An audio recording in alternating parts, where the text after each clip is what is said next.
Which of the following patients is most at risk for the development of a hiatal hernia? A. An 80-year-old obese male who loads trucks for work. B. A 35-year-old pregnant woman with a gastrointestinal tumor. C.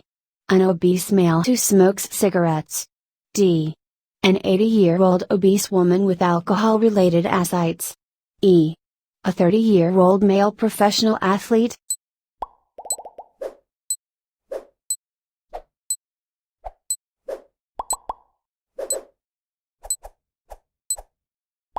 The answer is D. An 80-year-old obese woman with alcohol-related ascites. Advanced age, female sex, obesity, alcohol abuse, frequent heavy lifting, pregnancy, gastrointestinal tumors, and smoking may increase an individual's risk for the development of a hiatal hernia. The correct scenario represents 4 risk factors. The nurse cares for a patient with appendicitis. Which of the following positions is best for improving breathing and relieving abdominal pain? A. Trendelenburg. B. Reverse Trendelenburg. C. Fowler's. D. Side lying. E. Sims.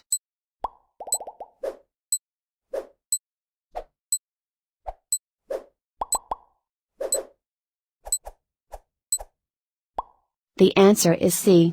Fowler's. Fowler's position, head of bed, HOB, elevated 45 degrees, increases comfort, ventilation, circulation, and relieves pressure from the thorax. It would be best for this patient due to the pain experienced by the patient in the abdomen. Sims position, halfway between lateral and prone, upper arm flex, lower arm behind patient, is used when a patient is receiving an enema or an examination in the perineal area. Trendelenburg, HOB lowered, feet elevated, is used for patients with hypotension, as it promotes venous return. Reverse Trendelenburg, HOB elevated, feet lowered, is used to promote gastrointestinal problems by minimizing esophageal reflux. Side lying, patient on side with top leg in front of bottom leg and hip, knee flexed, is used to relieve pressure from the sacrum and is often rotated with patients who are on bed rest. A 35-year-old client is being discharged post-hemorrhoidectomy surgery. The nurse is explaining in detail all discharge instructions to be followed for a successful post-operative period. The client will need to adhere to which of the following instructions? A. Avoid pain medications post-procedure as they may cause constipation. B. Avoid bowel movements until sutures are removed. C. Use of daily enemas to promote frequent bowel movements. D. Take oral pain relievers prior to bowel movement to reduce discomfort. E. Use of rectal suppositories in place of oral stool softeners.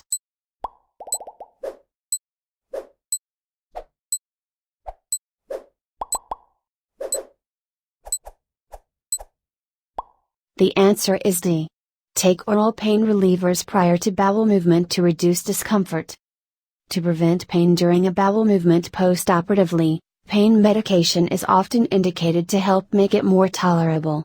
Pain medications will need to be given post-op and may contribute to constipation, but oral stool softeners and a high-fiber diet can help to avoid the constipation. Rectal suppositories and daily enemas are not needed. Bowel movements should not be delayed nor avoided in the post-operative period. A client is being treated on the medical surgical unit for pneumonia and has recently developed severe diarrhea.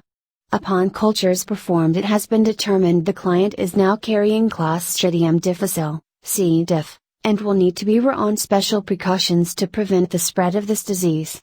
All of the following are consistent with the appropriate precautions when dealing with those infected with C. difficile except dash. A.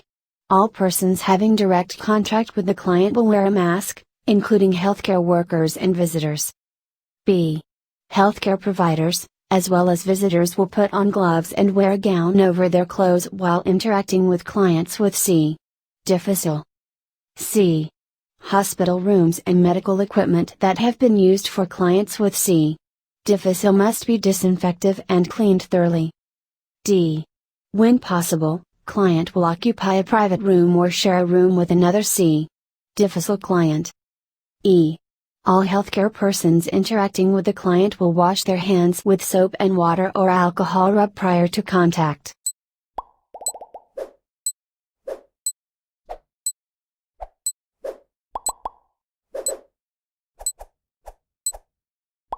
The answer is A.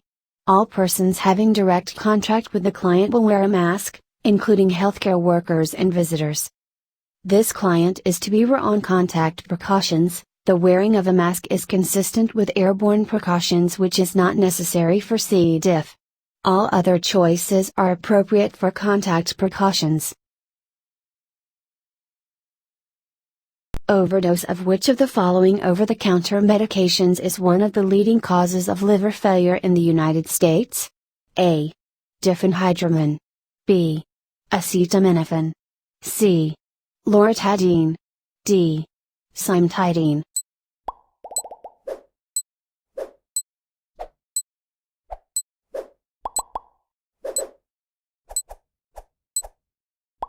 The answer is B. Acetaminophen. Acetaminophen causes more liver failure in the United States than viral hepatitis, making it one of the most common causes of liver-related emergency room visits.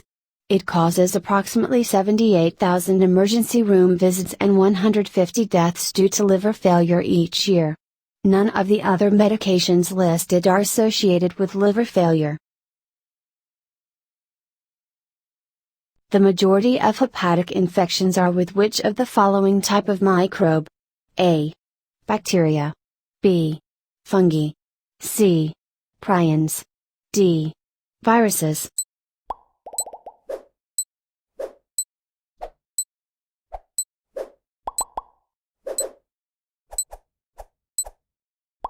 The answer is D. Viruses. The majority of liver infections are viral in nature. Hepatitis A, hepatitis B, and hepatitis C are the most frequent agents of infection, with hepatitis C being the leading cause of liver transplants. Bacterial infections in the liver most commonly take the form of an abscess. Fungal hepatitis and prion infection of the liver are not generally seen. Which of the following viruses can cause hepatitis? A. Yellow fever. B. Cytomegalovirus. C. Epstein-Barr. D. All of these.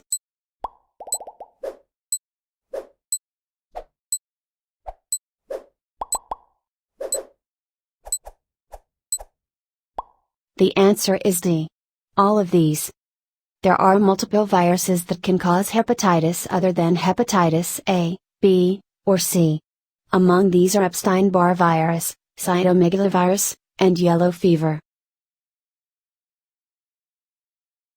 You are the nurse for a new patient brought to the emergency department for a suspected gastrointestinal bleed. The patient is tachycardic and hypotensive, but conscious, responsive, and breathing spontaneously without any airway trouble. Which of the following is the best initial intervention? A. Insert 2 large bore peripheral IVs. B. Prepare to intubate the patient. C. Administer hydromorphone. D. Administer lorazepam. E. Administer warfarin.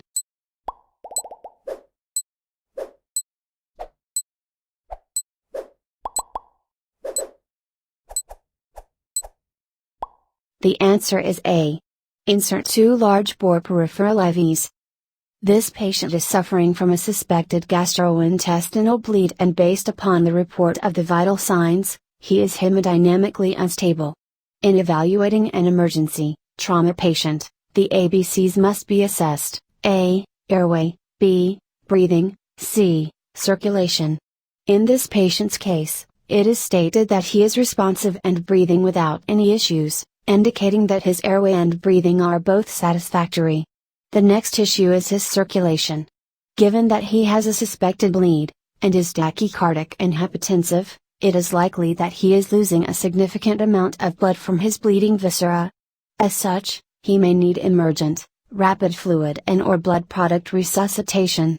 The best way to prepare for this immediately is to place 2 large bore peripheral 4 lines, such that resuscitation can be provided through these lines while the rest of the workup and treatment continues. Any delay in placing these lines delays the fluid, blood resuscitation of the patient, which can be dangerous. At this point, given that the patient has a protected airway and is breathing without issue, intubation would not be indicated. Should his airway or breathing status change, the need can be reassessed. Administering hydromorphone, a potent opioid, may be necessary if the patient is in a significant amount of pain, but that would not be the most pressing initial concern given that he is hemodynamically unstable. Administering warfarin, an anticoagulant, would be highly contraindicated in this patient, as he likely has an active gastrointestinal bleed and is hemodynamically unstable. Administering lorazepam, a benzodiazepine, is not indicated in this hemodynamically unstable patient with a suspected gastrointestinal bleed. After stabilization and continued demonstration of airway protection, if the patient is anxious, this need can be reassessed. You are the nurse taking care of an 83-year-old patient with a history of gastroesophageal reflux disease, GERD. They complain that they are having heartburn symptoms at night when trying to go to sleep and in the morning when they wake up. In addition to addressing their medical therapy options, you recommend which of the following to the patient? A. Do not take calcium carbonate for symptomatic relief. B. Avoid spicy foods before going to bed, but otherwise eat a whole meal right before going to bed. C. Eat your last meal at least 3 hours prior to going to bed, and sleep as upright as possible, with multiple pillows. D. Eat immediately prior to going to bed. E. Drink 1 cup of coffee prior to going to bed.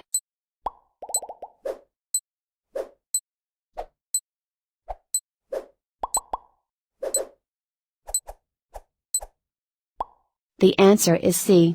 Eat your last meal at least 3 hours prior to going to bed, and sleep as upright as possible, with multiple pillows. This recommendation involves fairly simple lifestyle changes that have the potential to greatly decrease the patient's symptom burden. Heartburn symptoms can be exacerbated in patients who eat spicy foods, at any time, who drink coffee, and/or who eat meals shortly prior to going to bed, since the food can physically reflux back to the distal esophagus from the stomach prior to being digested more completely. Thus, any of those recommendations would be inappropriate. Further, in a patient who is acutely experiencing acid reflux symptoms, it is typically appropriate for them to take calcium carbonate to neutralize the acid and relieve symptoms. As such, advising the patient to not eat immediately prior to going to bed, and to remain upright, to physically minimize reflux of contents, would be the most appropriate recommendation. You are a nurse at an oncology infusion center taking care of a 45-year-old female with breast cancer, currently being treated with chemotherapy. While receiving her chemotherapy infusion, she complains of severe nausea. Which of the following medications would be most appropriate to treat this patient's nausea assuming she has a normal QTc interval? A. Acetaminophen. B. Ketorolac. C. Ibuprofen. D. Meloxicam. E. Ondansetron.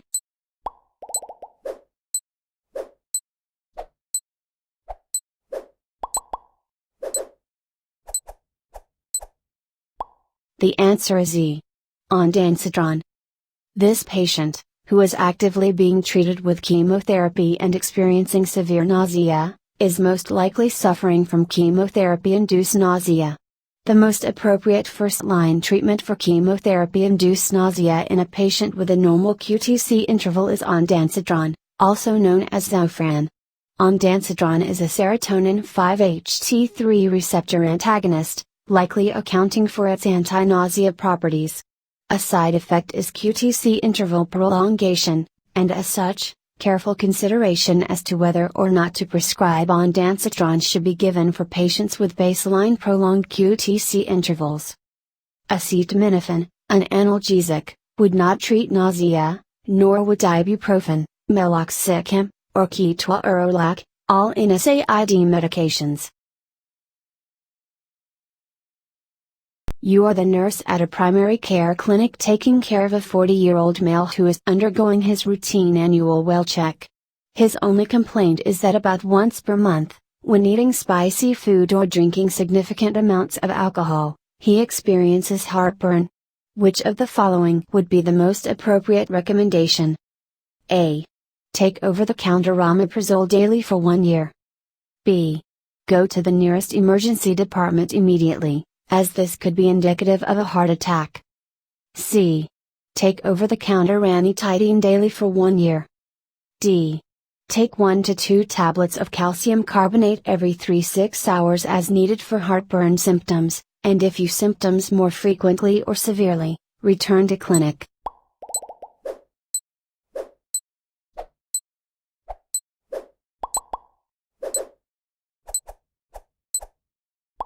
The answer is D. Take 1 to 2 tablets of calcium carbonate every 3 to 6 hours as needed for heartburn symptoms, and if you experience symptoms more frequently or severely, return to clinic. This patient is apparently healthy 40-year-old male whose only complaint is very infrequent heartburn that occurs in response to specific trigger foods and drinks, spicy foods and alcoholic beverages. In a patient who experiences mild to moderate heartburn, or acid reflux, symptoms infrequently, meaning less than 3 times per week, the appropriate initial recommendation is to take over-the-counter calcium carbonate tablets as needed, as these will directly neutralize the excess acid in the distal esophagus and stomach. For the majority of patients with infrequent heartburn brought on by known trigger foods and beverages, this will be sufficient to provide symptomatic relief. It is inappropriate in a patient with infrequent heartburn who has not yet tried, and failed, calcium carbonate to initiate ranitidine or omeprazole treatment, as these are more potent methods to suppress intrinsic stomach acid production, and are not necessarily required to provide symptomatic relief for these patients. If the patient in this example was experiencing more frequent heartburn, more severe heartburn, or heartburn that was not adequately controlled by calcium carbonate, then ranitidine or omeprazole would be reasonable options. The best initial treatment option for a patient with heartburn is not acetaminophen, an over-the-counter analgesic. Heartburn is caused by reflux of acidic gastric contents into the distal esophagus. The best initial treatment for an acute episode of heartburn is calcium carbonate, as this will directly neutralize the acid that is causing symptoms, and provide symptomatic relief for most patients. It would be inappropriate to send this patient immediately to the emergency room as he is not currently experiencing heartburn symptoms. His symptoms are highly consistent with heartburn, as opposed to a cardiac etiology, given that they are brought on only infrequently and directly in response to trigger foods and beverages. If the patient was actively complaining of chest pain, and more concerning aspects of his pain were elicited that suggested a cardiac etiology, then an immediate referral to an emergency department would be a more valid consideration. A client presents to the clinic for fecal occult blood testing, FOBT, as part of his colorectal screening appointment. The nurse previously instructed this patient to avoid certain foods for 48 to 72 hours prior to testing. All of the following foods were to be avoided except A. Turnips. B. Prunes. C. Beets. D. Red meat. E.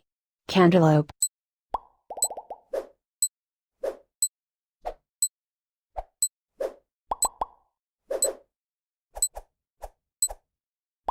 The answer is B. Prunes. There are many foods not to be ingested just prior to FOBT. Prunes are fine to eat. Red meat, broccoli, cantaloupe, beets, turnips, carrots, horseradish and several others may alter the test results and should be avoided before a FOBT. A 70-year-old female client is being treated as an outpatient for diverticulitis. The nurse explains that there are several complications associated with this disease. The nurse informs the patient that diverticulitis is the most common cause of what complication? A. Renal failure. B. Severe diarrhea. C. Bowel obstruction. D. Peritonitis. E. Lower gastrointestinal bleeding.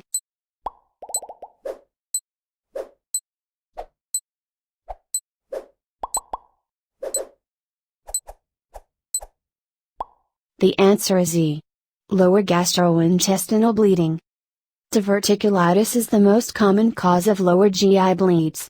Peritonitis and bowel obstruction are possible complications, but not most commonly associated with diverticulitis. Renal failure and severe diarrhea are not complications of diverticulitis. The pediatric nurse assesses an 11-year-old patient in the emergency department. The child's parent explains the child's signs and symptoms from the last few days.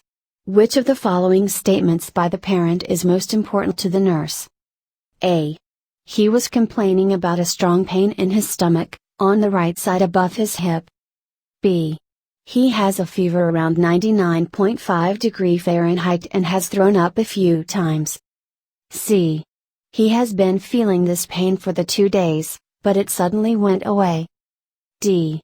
When he walks, he holds his arm around his stomach. E. He hasn't been eating very much since the pain started.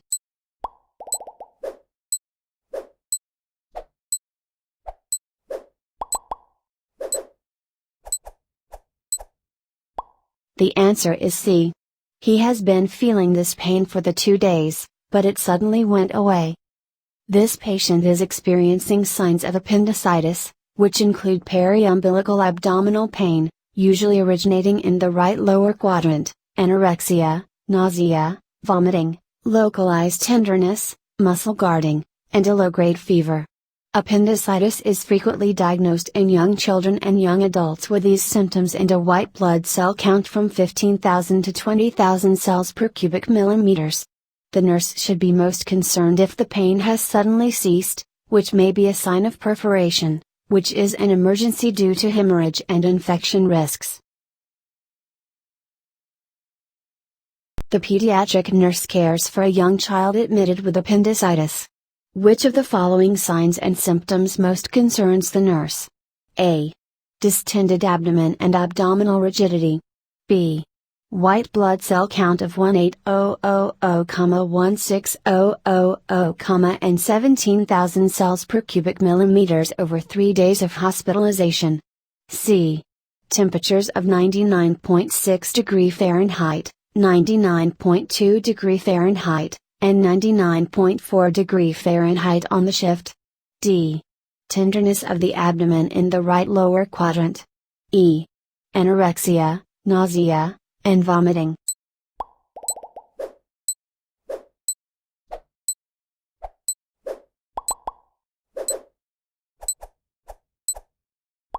The answer is A.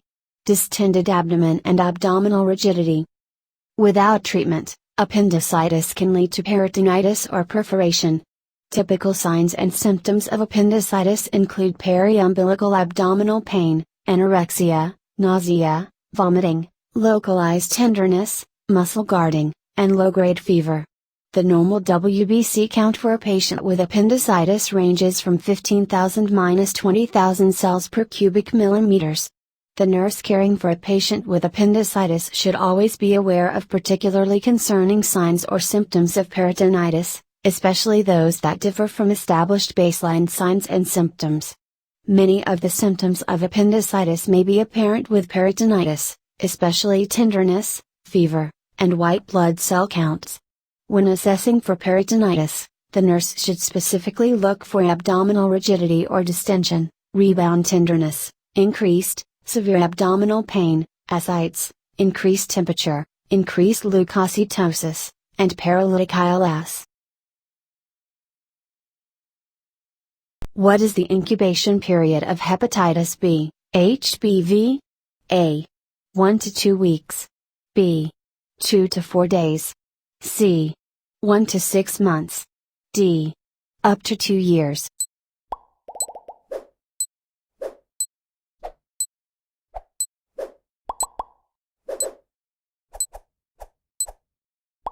The answer is C. 1 to 6 months. Hepatitis B has a long incubation period. From the time of initial infection, symptoms might take from 1 to 6 months to appear. A patient just returned from a trip outside of the country and is now experiencing fever, nausea, and vomiting. She tests positive for hepatitis A IgM. She would like to know if hepatitis A is a chronic infection, or if it will resolve with treatment. The nurse should advise her which of the following? A. Hepatitis A is not a chronic disease and it does not exist in a carrier state. Once the infection is resolved, you will no longer have hepatitis A. B. Hepatitis A becomes chronic in 25% of cases. Monitoring for viral DNA should be repeated every 6 months. C. Hepatitis A becomes chronic in 75% of cases. Monitoring for viral DNA should be repeated every 6 months to 1 year, but you will likely always carry the disease. D. Hepatitis A generally does not become a chronic infection, but you will always be a carrier of the disease.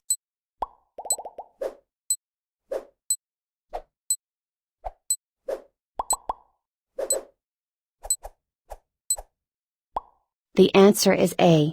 Hepatitis A is not a chronic disease and it does not exist in a carrier state. Once the infection is resolved, you will no longer have hepatitis A. Hepatitis A is a generally benign, self-limiting disease that does not develop into a chronic hepatitis. It also cannot exist in a carrier state. Once the virus is cleared by the immune system, the individual will no longer carry the virus or be infectious to others. Hepatitis B can be transmitted via any of the following routes except A. Blood. B. Stool. C. Vaginal fluids. D. Semen.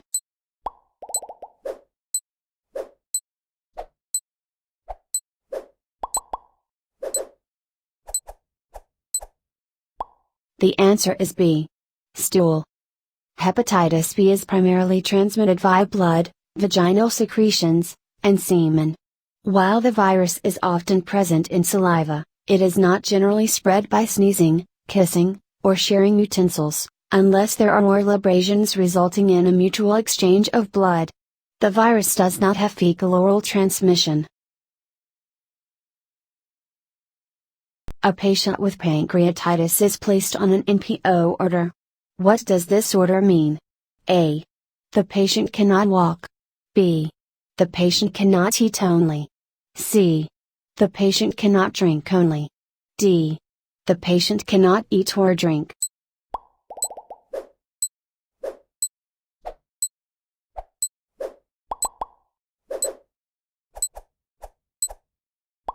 The answer is D. The patient cannot eat or drink. NPO means is a Latin phrase meaning nothing by mouth. This order is used when a patient is not allowed to eat or drink any substances, usually due to a disturbance within the GI tract or if they are scheduled for a surgery. NPO orders are common in the ICU and surgical setting. A client with Crohn's disease is asking the nurse how to accomplish a low residue, low fiber diet. The nurse will tell the client to avoid A. White bread. B. Cooked potatoes. C. Refined pasta. D. Apples.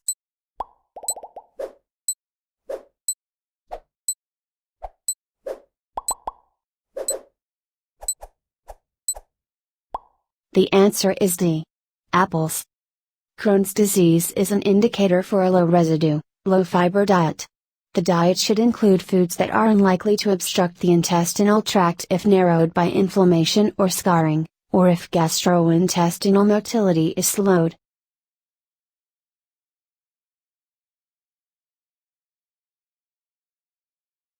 The home health nurse visits the home of a patient who has just been discharged from the hospital after a small bowel resection. Which of the following patient statements concerns the nurse? A. I enjoy eating cornbread with my dinner. B. I drink a lot of apple juice. C. I make my sandwiches with white bread and smoked turkey. D. I limit the amount of milk I drink to 1 glass each day with breakfast. E. I have stopped drinking coffee every day.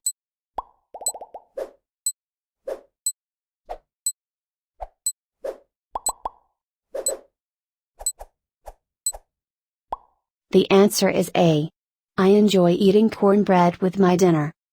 Patients recovering from lower bowel surgery, such as small bowel resection, must adhere to a low residue diet to minimize intestinal activity. A low residue diet includes white breads, cereals, and pastas, well-cooked vegetables without skins, fresh fruits without peels or seeds, tender and well-cooked meats, limited dairy, meat broths and strained soups, and clear juices. The patient must avoid high residue foods, including whole grain breads such as cornbread, strong cheeses and yogurt, raw vegetables, dried fruits or legumes, juices with pulp, coffee or other caffeinated beverages, popcorn, nuts, and seeds. Which of these is a proper lifestyle change to fight gastroesophageal reflux disease, GERD? A. Cessation of soda intake. B. Decreasing fluid intake. C. Eating acidic foods. D. Increasing spicy food intake. E. Eating meals less than 1 hour before bedtime.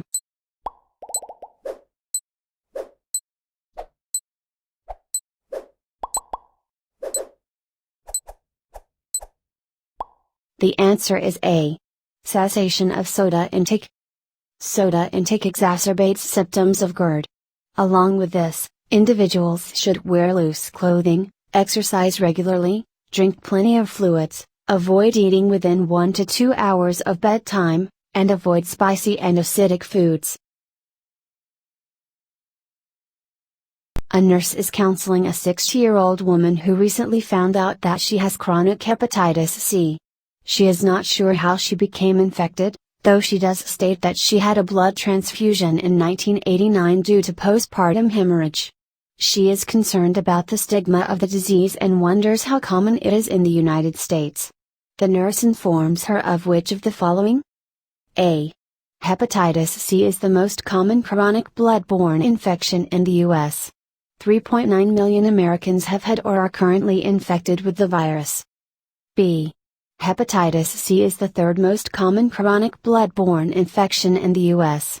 2 million Americans have had or are currently infected with the virus. C. Hepatitis C is a rare infection. There are currently approximately 30,000 people in the United States living with this disease. D. Hepatitis C is not particularly common. Approximately 300,000 people in the United States have a current or past infection with the virus.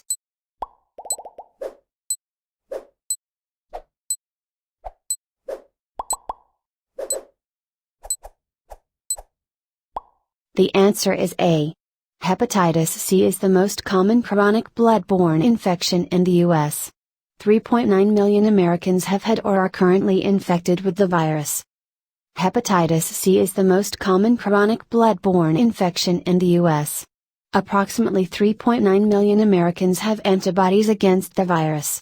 Of those, approximately 70%, 2.7 million, have chronic hepatitis C infections. Most pituitary adenomas are non-functional, incidentalomas. Of the functional adenomas, which are the most common? A. Null cell adenoma. B. Prolactinomas. C. Gonadotrophic adenomas. D. Somatotrophic adenomas.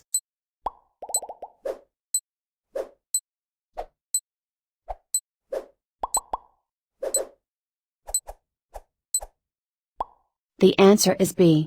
Prolactinomas. Prolactinomas, prolactin secreting, make up 30% of functional pituitary adenomas. The second most common type are somatotrophic, growth hormone secreting, adenomas, which make up 15%, followed by gonadotrophic, gonadotrophin releasing, adenomas, which make up 10% of reported cases. Null cell adenomas are non-functional, they do not secrete hormones. Which of the following are common cardiac signs with hyperthyroidism? A. High cardiac output, tachycardia, and atrial fibrillation. B. Diastolic murmurs and low cardiac output. C. Atrial stenosis and tachycardia. D. Premature ventricular contractions and low cardiac output.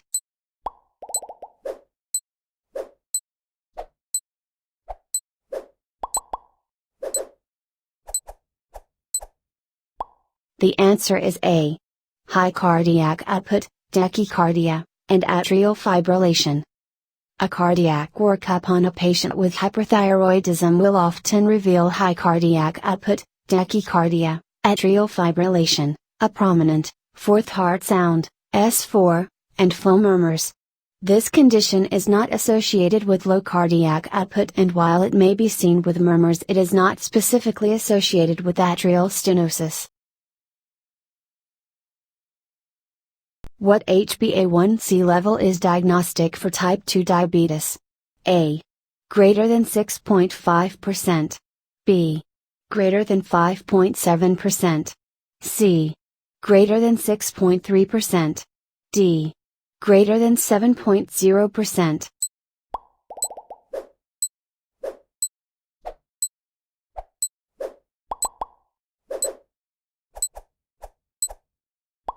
The answer is A.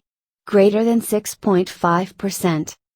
A hemoglobin A1c level of 6.5% or greater is considered diagnostic of type 2 diabetes. A HbA1c level of less than 6.5% does not exclude a diagnosis of diabetes, however, and should be looked at alongside fasting blood glucose and oral glucose tolerance testing.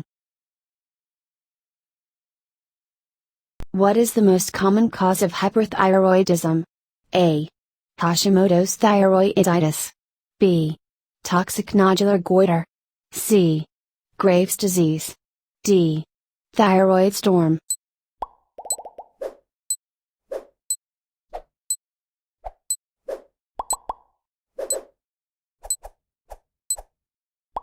The answer is C. Graves' disease. Graves' disease is the most common cause of hyperthyroidism. Graves' disease is an autoimmune condition in which antibody is produced against the thyroid-stimulating hormone, TSH, receptor, which binds to receptors, resulting in continuous stimulation of the gland to synthesize and secrete excess quantities of the thyroid hormones T4 and T3. Thyroid storm and toxic nodular goiter are less common causes of elevated thyroid hormone levels. Hashimoto's thyroiditis is the most common cause of hypothyroidism. What is the most common sign of primary hyperparathyroidism? A. Elevated serum phosphorus. B. Depressed serum calcium. C. Elevated serum calcium. D. Depressed serum potassium.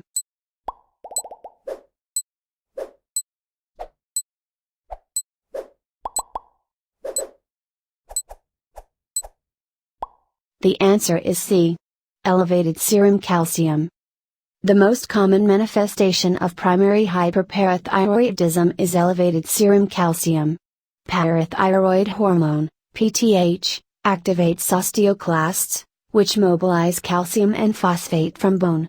PTH also increases renal tubular absorption of calcium and inhibits the reabsorption of phosphate, resulting in elevated blood calcium levels while maintaining normal phosphate levels. High PTH has no significant direct effect on potassium levels. A male client presents to the outpatient clinic for care for recently diagnosed hyperparathyroidism. He has been undergoing care for this condition. The nurse recognizes this patient will be at risk for several clinical manifestations.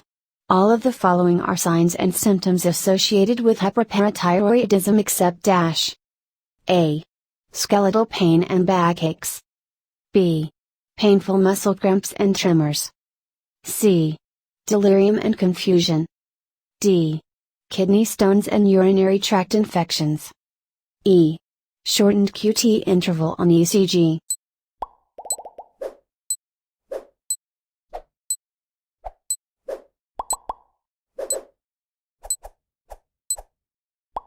The answer is B. Painful muscle cramps and tremors. Painful muscle cramps and tremors are associated with low calcium levels, which is indicative of hypoparathyroidism. All the other choices are associated with high calcium levels and therefore are symptoms associated with hyperparathyroidism. A 35-year-old male client presents to the emergency department after wife found him unresponsive at home. The wife informs the nurse her husband is a diabetic, and had not taken his insulin for the past 2 days. The client appears flushed, breathing is rapid and deep, and has a fruity smell on the breath. The nurse suspects this presentation is diabetic ketoacidosis, which diagnostic finding would confirm this pathology. A. Elevated blood urea nitrogen, BUN. B. Serum bicarbonate of 23 milliequivalents per liter. C. Blood glucose 450 mg per deciliter. D. Decreased serum osmolality. E. Blood pH of 7.26.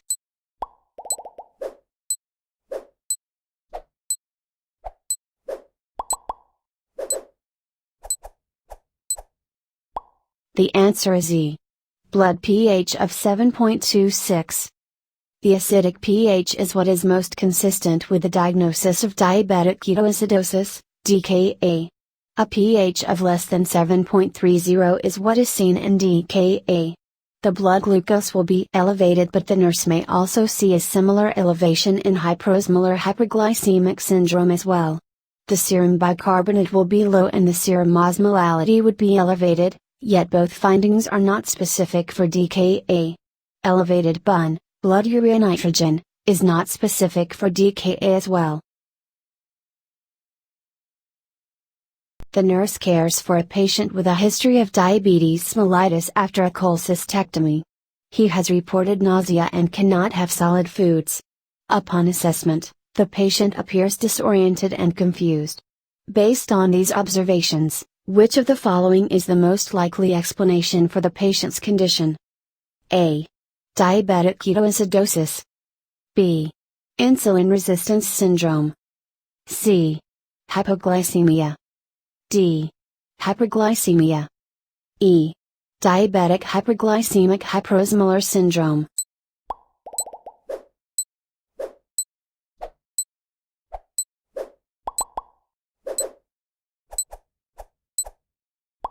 The answer is C. Hypoglycemia. A patient's status post-surgery is often unable to eat due to nausea. A diabetic patient is likely to be suffering from hypoglycemia because of this. Confusion, disorientation, and shakiness are common manifestations of hypoglycemia as well. Hyperglycemia may present with blurry vision, frequent urination, headaches, and fatigue. Diabetic ketoacidosis can manifest with thirst, frequent urination, weakness, and fruity scented breath and occurs in patients with diabetes mellitus, DM, type 1. Diabetic hyperglycemic hyperosmolar syndrome may also present with the same symptoms of diabetic ketoacidosis but occurs in patients with DM type 2. Insulin resistance syndrome, also known as metabolic syndrome or prediabetes, usually does not present with manifestations, but people with severe insulin resistance syndrome may present with dark patches of skin on the back of the neck, elbows, knees, and/or armpits. You are taking care of a 66-year-old female who complains of weight gain, lethargy, dry skin, hair loss, constipation, and increased cold sensitivity. Based upon this assessment, you feel that the most likely diagnosis is which of the following? A. Diabetic ketoacidosis. B. Thyroid storm. C. Hyperthyroidism. D. Diabetes insipidus. E. Hypothyroidism.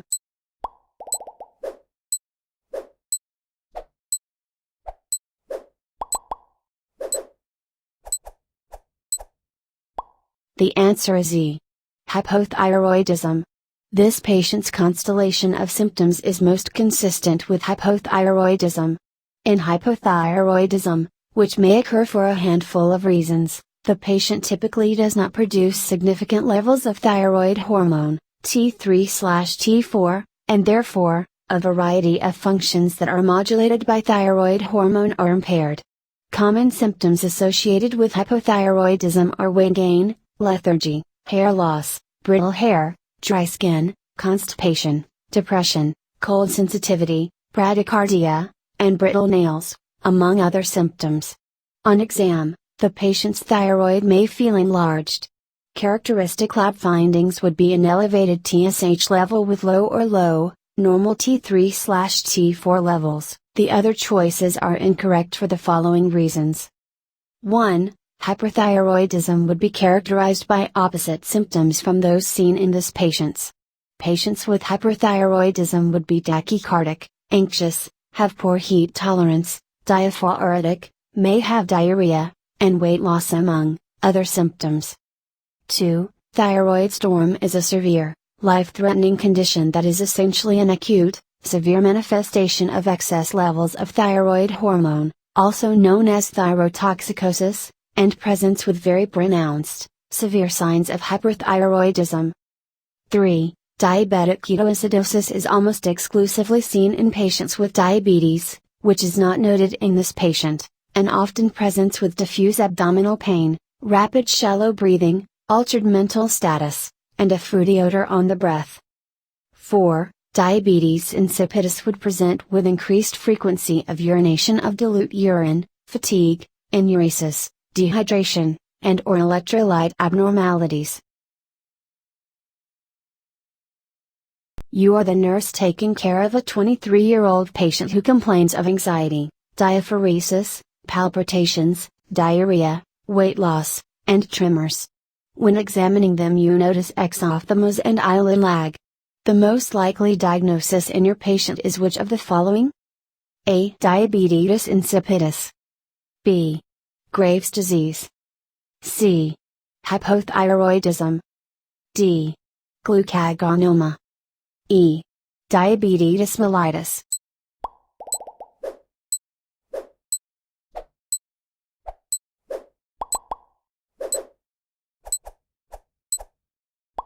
The answer is B. Graves' disease. The most likely diagnosis in this patient is Graves' disease, which is a form of hyperthyroidism. Graves' disease is an autoimmune condition in which the patient produces autoantibodies to the thyrotropin receptor, which overstimulates the release of T4 and T3, resulting in hyperthyroidism and its associated clinical manifestations, anxiety, palpitations, weight loss, diaphoresis, diarrhea, tremors, etc. Further, in Graves' disease, patients may have exophthalmos and or lid lag, which are findings that are more specific to Graves' disease than other causes of hyperthyroidism. This patient's constellation of symptoms is highly consistent with Graves' disease. Hypothyroidism is not correct, as this patient is experiencing symptoms opposite those of hypothyroidism. In hypothyroidism, one would expect the patient to feel lethargic, weak, experience weight gain, dry skin, constipation, and potentially have depression. Diabetes insipidus would present with increased frequency of urination of dilute urine, fatigue, enuresis, dehydration, and or electrolyte abnormalities.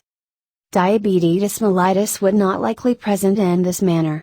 Patients are often asymptomatic at the time of diagnosis, and it would be discovered by elevated glucose or HbA1c readings on routine laboratory work.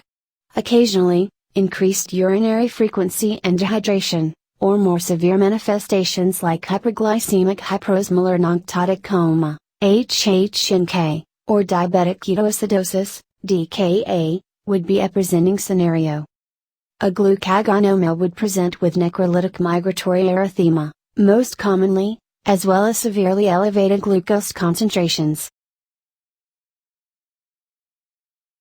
You are the nurse taking care of a patient hospitalized for 2 months for sepsis.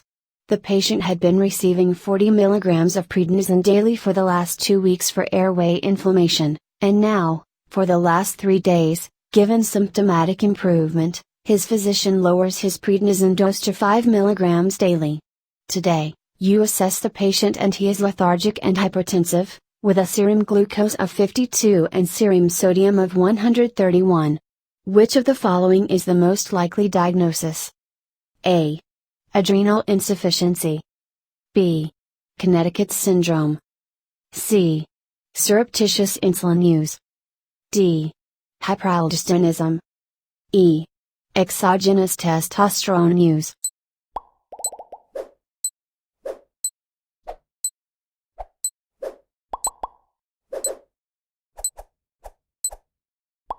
The answer is A.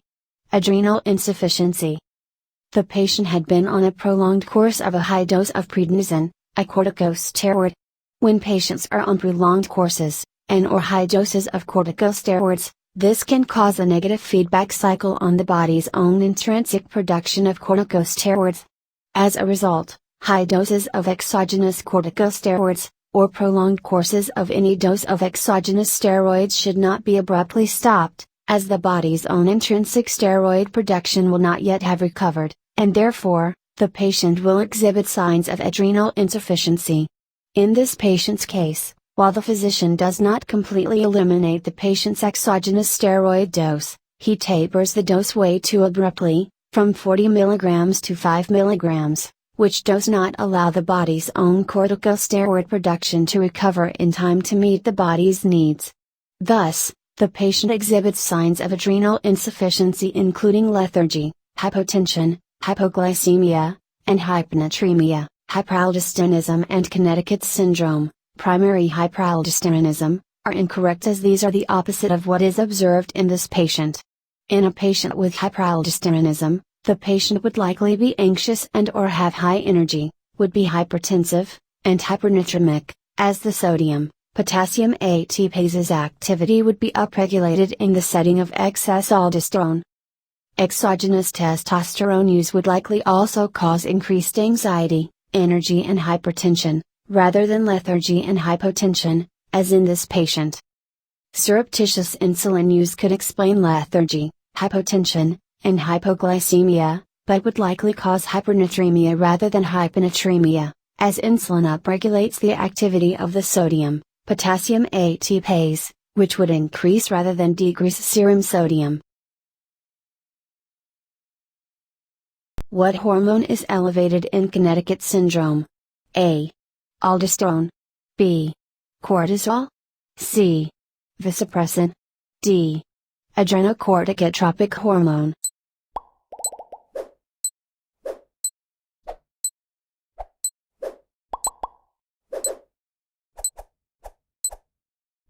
The answer is A. Aldosterone. Connecticut syndrome, primary hyperaldosteronism, is hypertension due to elevated levels of aldosterone. High aldosterone causes excretion of potassium and retention of sodium, which leads to water retention and increase in blood pressure. While elevated levels of vasopressin, antidiuretic hormone, would also cause hypertension, Connecticut syndrome refers to the hypersecretion of aldosterone. Which of the following genetic condition increases risk for development of diabetes? A. Turner syndrome. B. Klinefelter's syndrome. C. Down's syndrome. D. All of these.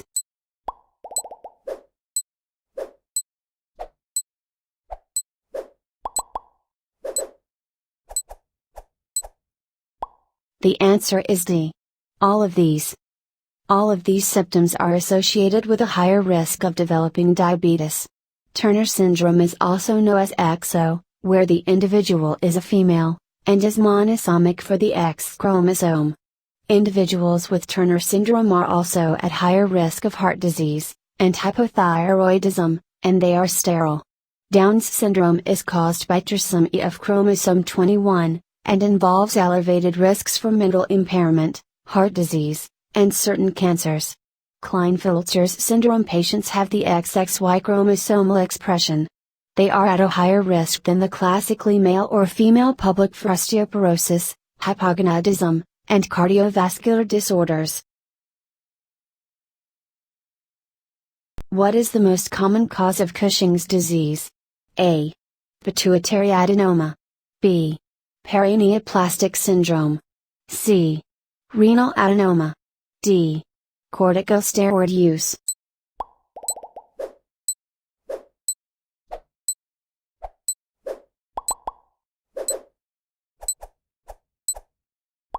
The answer is A. Pituitary adenoma.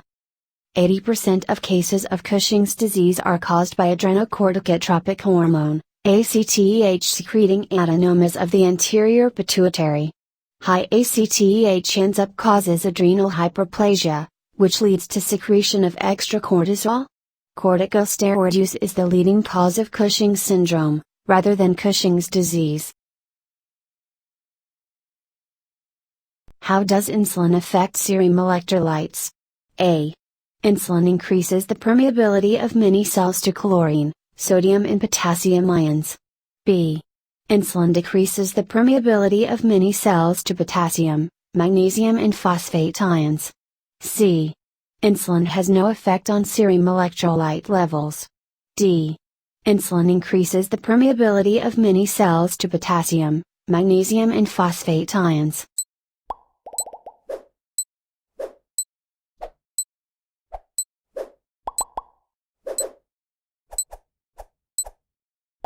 The answer is A. Insulin increases the permeability of many cells to potassium, magnesium and phosphate ions. Insulin activates sodium-potassium ATPase in skeletal muscle cells, causing an influx of potassium. Under certain circumstances, an incorrectly administered injection of insulin may kill patients due to its ability to acutely suppress plasma potassium concentrations.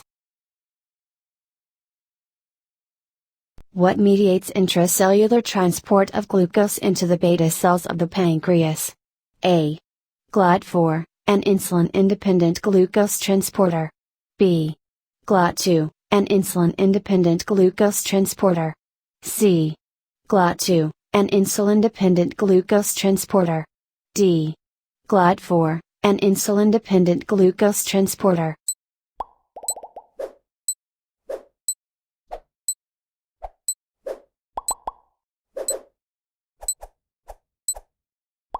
The answer is B. GLUT2, an insulin-independent glucose transporter. GLUT2 is the primary carrier for glucose transport into pancreatic beta cells. It does not depend on insulin to function. It thus aids the pancreatic beta cells sense glucose levels in the blood, which are then triggered to release insulin. GLUT4 is active primarily in adipose and muscle tissue. What is the triad of presenting symptoms of diabetes mellitus in adults? A. Polydipsia, weight loss, and enuresis. B. Polyuria, weight loss, and polydipsia. C. Weight gain, enuresis, and polydipsia. D. Polyuria, polydipsia, and polyphagia.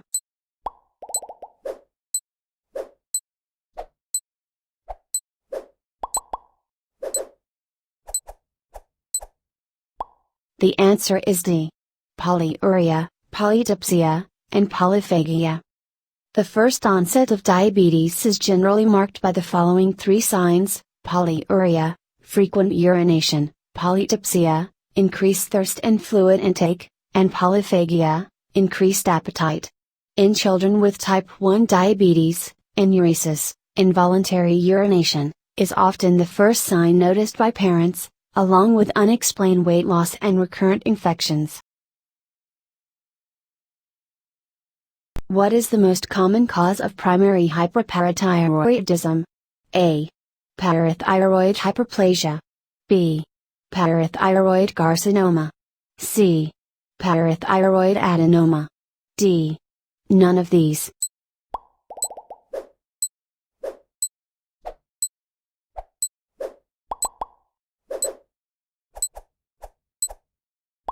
The answer is C. Parathyroid adenoma. Primary hyperparathyroidism is most commonly due to a parathyroid adenoma. 80 to 90% of cases of primary hyperparathyroidism are due to parathyroid adenoma. 10 to 15% cases are due to parathyroid hyperplasia, and parathyroid carcinoma accounts for 1 to 5% of all cases.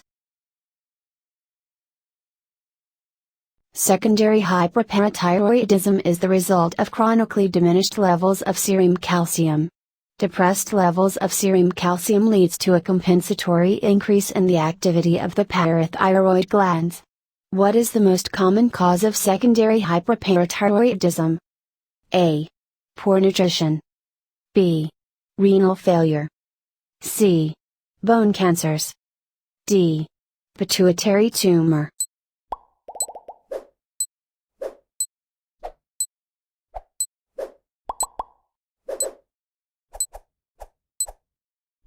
The answer is B. Renal failure. Renal failure is by far the most common cause of secondary hyperparathyroidism. If kidneys are unable to convert vitamin D to its active form, serum vitamin D levels will drop. Lower vitamin D levels reduce the absorption of calcium in the intestines and reduce the kidney's ability to resorb calcium from the urine. In addition, if the kidneys are unable to adequately excrete phosphate, calcium phosphate forms, which further lowers free calcium levels in the blood.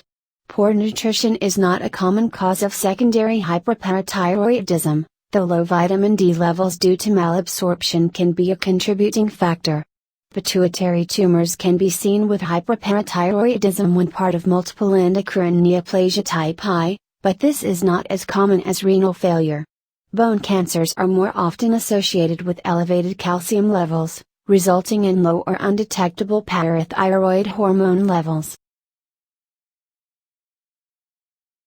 A 50-year-old female client is seen in the clinic for her recent diagnosis of hypothyroidism. Which of the following instructions should be included in the nurse's teaching plan?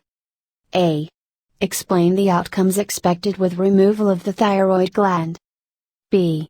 High protein, low carbohydrate diet and replacement hydrocortisone. C.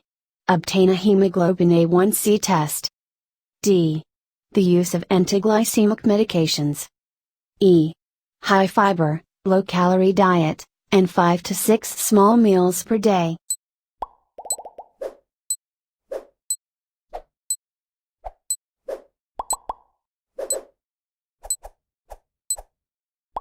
The answer is E. High fiber, low calorie diet, and 5 to 6 small meals per day.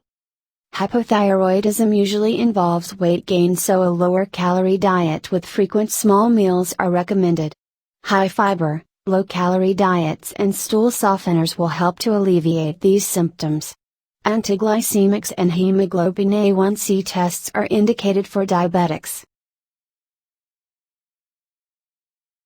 A middle-aged female client has just underwent a thyroidectomy for treatment of Graves' disease. The nurse caring for this client is aware she may need to monitor the client for what possible complication? A. Bone pain. B. Goiter. C. Oliguria. D. Tetany. E. Tetanus.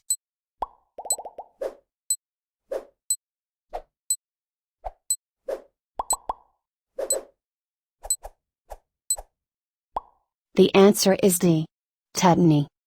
Tetany is a complication due to hypocalcemia which can occur if the parathyroid glands which control calcium balance are accidentally injured during thyroidectomy. Tetany is associated with nerve excitability and sustained muscle contractions, or spasms. Tetanus, bone pain, and oliguria are not associated with complications of a thyroidectomy. Goiter is a manifestation of an overactive thyroid. A 45-year-old female client with Addison's disease has presented to the client for instruction on her medication regimen. The nurse understands that the patient may require lifelong corticosteroid replacement. It will be necessary to educate the client about possible side effects of this type of therapy.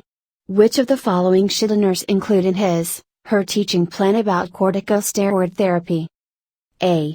Monitor glucose with finger sticks to check for hypoglycemia. B. Increase sodium intake to prevent hypotension due to edema. C. Increase calcium intake to at least 1,500 mg per day with vitamin D, to help to prevent steroid-induced osteoporosis. D. The medications should be taken on an empty stomach in the morning to avoid nausea if taken with food. E. Increase intake of folic acid and B12 to prevent neurological side effects such as paresthesias of the hands and feet.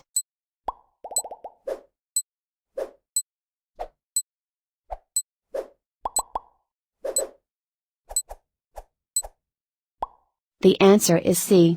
Increase calcium intake to at least 1,500 mg per day with vitamin D, to help to prevent steroid-induced osteoporosis. Corticosteroids may lead to bone loss, especially after long-term treatment, over 3 months. Calcium and vitamin D supplementation can help prevent these side effects. The client should also be advised to start a low-impact exercise regimen if possible, and if necessary take a bisphosphonate drug. You are caring for a patient who is started on clindamycin, ketorolac, prednisone, lisinopril, and simvastatin. After receiving multiple doses of each of these medications, you notice that the patient's blood glucose is 205 mg per deciliter. Which of these medications is known to cause hyperglycemia? A. Ketorolac. B. Lisinopril. C. Simvastatin. D. Prednisone. E. Clindamycin.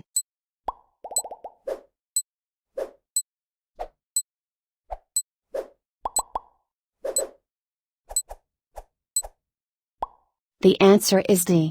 Prednisone.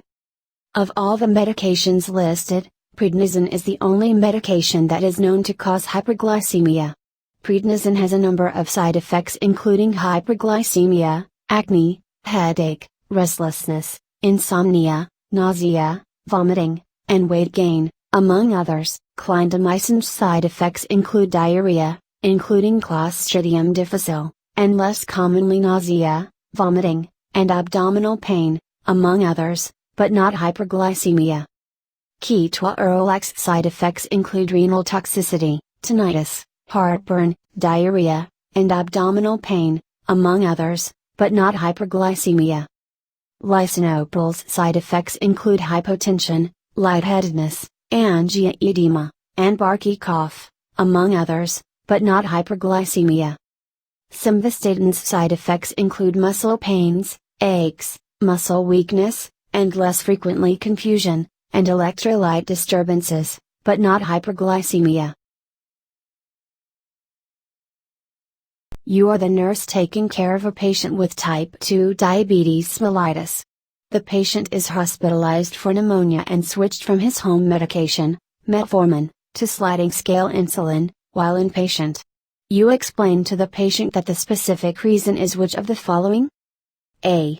To prevent lactic acidosis while hospitalized. B. To prevent headache while hospitalized. C.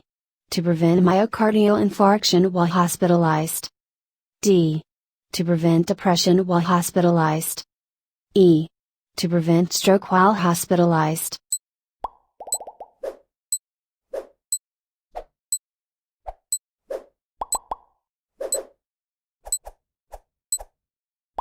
The answer is A. To prevent lactic acidosis while hospitalized. A known side effect of metformin use is development of lactic acidosis, a form of metabolic acidosis. Patients who are hospitalized, especially if hospitalized for infections, like pneumonia, are independently at an elevated risk of developing a lactic acidosis. As such, to minimize the risk of lactic acidosis, a modifiable risk factor, metformin use, is frequently temporarily discontinued while inpatient. Patients on metformin are frequently switched to sliding scale insulin as inpatients, as this allows for adequate glycemic monitoring, titration, and control.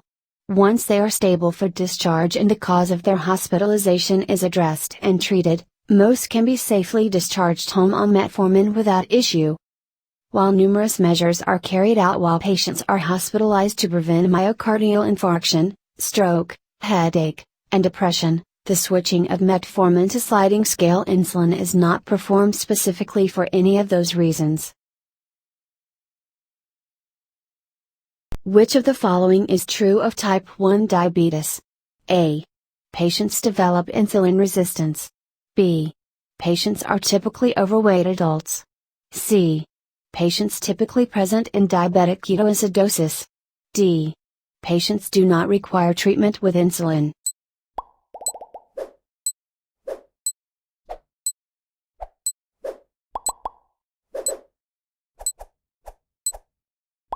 The answer is C. Patients typically present in diabetic ketoacidosis. Type 1 diabetes is an autoimmune process that typically presents in young children in the form of DKA, diabetic ketoacidosis. This potentially life-threatening condition is treated with IV insulin. Type 2 diabetes is insulin resistance, and is found in older adults, typically those who are overweight. The nurse is caring for a patient who is to receive a fasting blood glucose test. The nurse does all of the following to prepare the patient except dash. A. Restricts meals 4 to 8 hours before the test. B. Marks the patient in PO 2 hours before the test. C. Instructs the patient to refrain from the use of hard candy. D. Instructs the patient not to use any gum or breath mints. E. Stops the patient's D5 0.45 IV maintenance fluid.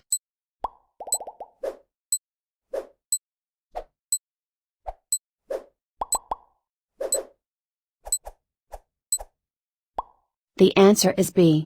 Marks the patient in PO 2 hours before the test. The patient should refrain from ingesting any material that may contain sugar prior to a fasting blood glucose. However, is not necessary for a patient to be labeled in PO as they are still able to ingest water.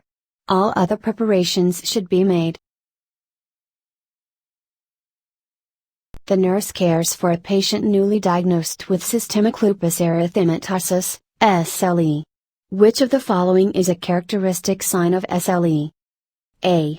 Pain during exposure to cold. B. Blood in urine. C. Arthritis and joint swelling. D. Lesions on extremities. E. Butterfly rash across bridge of nose and cheeks.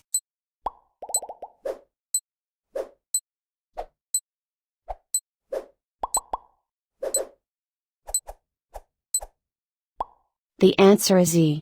Butterfly rash across bridge of nose and cheeks. The most characteristic sign of SLE is a butterfly rash across the bridge of nose and cheeks. The others listed are also signs and symptoms of SLE, but the most well-known sign that is specific to SLE is the butterfly rash. Arthritis and joint swelling, hematuria, lesions on extremities, and pain during exposure to cold, Raynaud's phenomenon, may be signs of other diseases.